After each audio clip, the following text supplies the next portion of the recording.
All right, so we're going to talk about learning from customer development, and I'm just going to step back a little bit to review the process. So I've gone into great detail about how you need to select where you're going to do interviews, and then you have a script to start an interview where you ask open-ended questions, and I'm having you do at least 20 interviews with all of these questions, and you start the questions with tell me a story about when.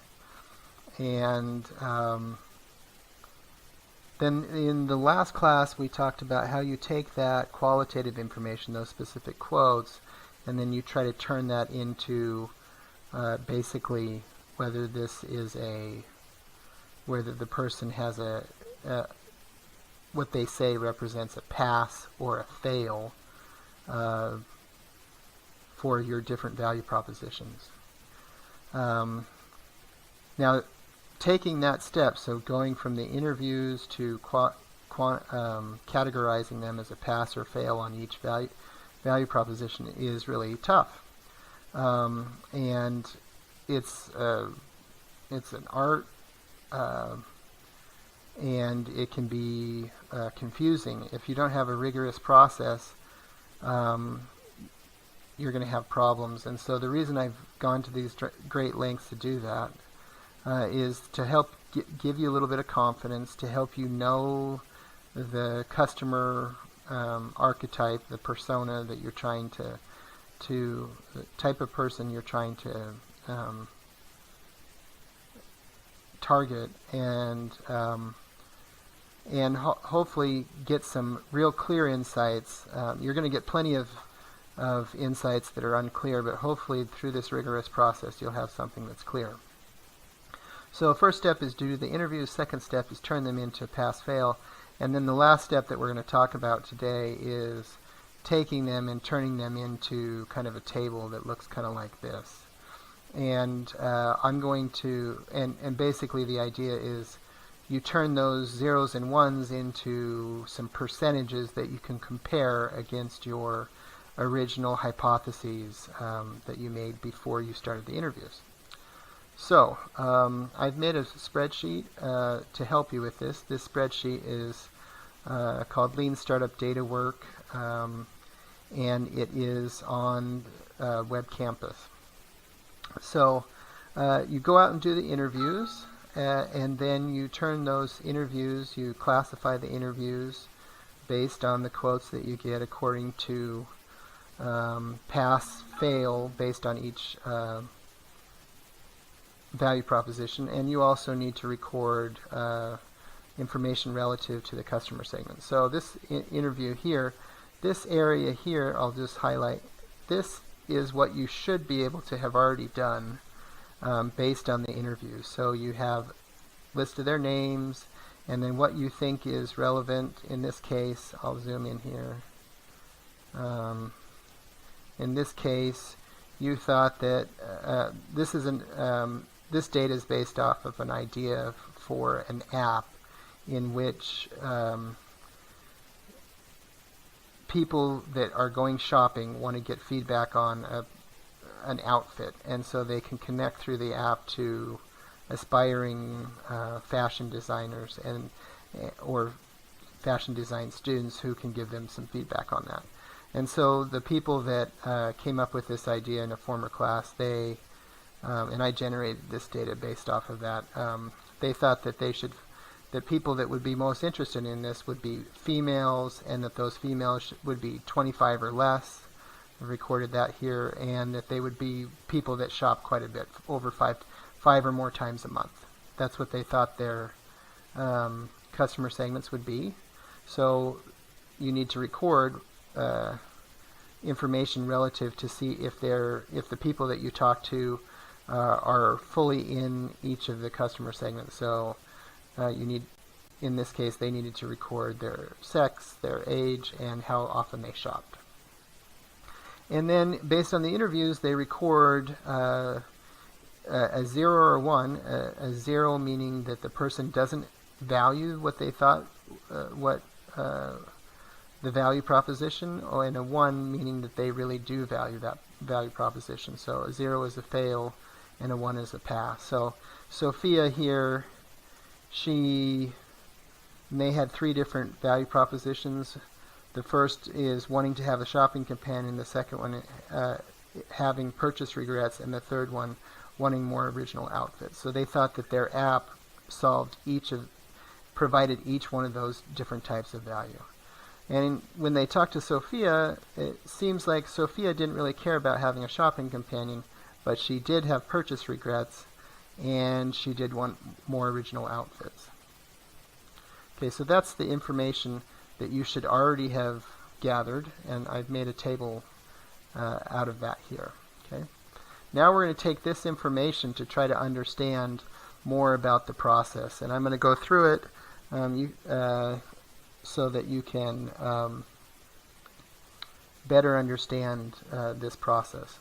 I'll do first, where we'll start at first is just understanding which value propositions are most interesting.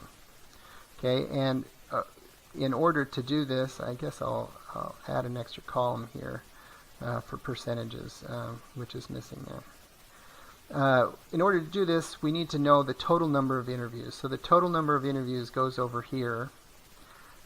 Total number of interviews, if you add up all of these columns, is you have 14 males and 14 females. I just made the data that way. So the total number of interviews should be, let me turn this black, 28. I should turn the letters black. Sorry. Okay, so there's 28 people that were interviewed. Now, how many people had actually thought that, how many people had a pass for once a shopping companion? So what you do is you would count these up, count up the number of ones in this column, total, okay? And I can do that quickly on Excel. I can just go through this, and this is why we use zeros and ones, and we can just count those numbers up, and I get over here that the sum of all of these ones here for the whole sample is 8. So I'm going to just fill that in here. Okay, and I can do the same with this here. So you should be able to do this at home. Oops. So the count here is 19. So that's for the number that I found here. And I totaled these at the bottom for you, so it's really kind of easy. But again, what you're trying to do is you're just trying to see how many passes are there of the whole sample. Later we're going to break up the sample into subsamples, and you're going to try to understand based on those subsamples what's going on. So based on this, you can see that you can see some patterns, right? Notice that these numbers do not add up to 28. And the reason is because each person could be a pass or a fail on each value proposition. So in this case, this Sophia has 2 passes out of 3. This one also has 2, but this one just has 1. So these numbers do not total. What we care about these numbers is just the percentage. So we care about how many value proposition passes we have out of the total. And so you can see, I'll just fill that in, and we can make that a percentage. This is what we care about, is we care about the percentage, and that's what we're going to do for all of these tables. We can just drag that down, and you can see here that it seems like value proposition 2 is the most important. So having purchase regrets is the most important value proposition. These other 2, not so much. And if you started with the hypothesis, let's just say that you said, well, I'm going to go out and interview, and I think that at least 50% of the people that I talk to are going to value each of these value propositions, then you could say, well, I was wrong on value proposition 1 and value proposition 3, but I was right about value proposition 2. So hopefully that makes sense. Now we're going to fill in the bottom. Okay, so now this is another thing. What we care about is the denominator of how many people, because we're going to look at percentages. pass rates within subsamples. So what we care about is the denominator to figure that out. So first, how many females were interviewed? Well, that's pretty easy because I already told you that we interviewed 14, and I organized them according to gender, so that's pretty easy. So that's the total number of females interviewed was 14, and the total number of males is also 14, and that corresponds to 100. So 14 is 100% of the total females. And we're going to do some comparison here within. So we have 14 females and 14 males. Now we can look at how many are under 25. Now I can highlight those. You could highlight them if you have a piece of paper, a pen, or a highlighter. And that's what I'll do here just to show you how to do that. So I'm going to look at 25 or under, and I'm just going to highlight those. Oops, I don't want to do that. I want to highlight it like this. Just so that you can keep track of who you're counting. The reason we're doing this is this will help you later with counting. Okay, so we have again 25 or less, and I think that's it. Okay, so if you count up all of those rows, you get what number here? 20. Okay, if I've done that correct. So that means that if there's 20 yellow rows and there's 28 total, that means that the white rows have to be 8. Okay, so that's true when you're classifying each individual as male or female, or 25 or less, or over 25. These two buckets, you're basically putting each person that you're interviewing into one of the two buckets. That means that the numbers have to add up to the total. Okay, and then those that shop more, we can just clear that real quick. And we'll go according to shopping patterns. So 5 or more times, and I'll just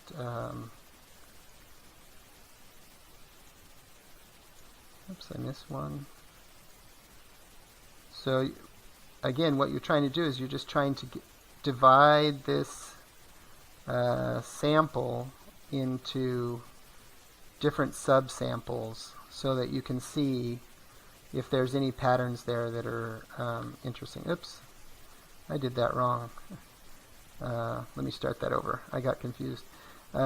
Shopping trips I'm looking at only. Shopping trips. That's more than 5 or more.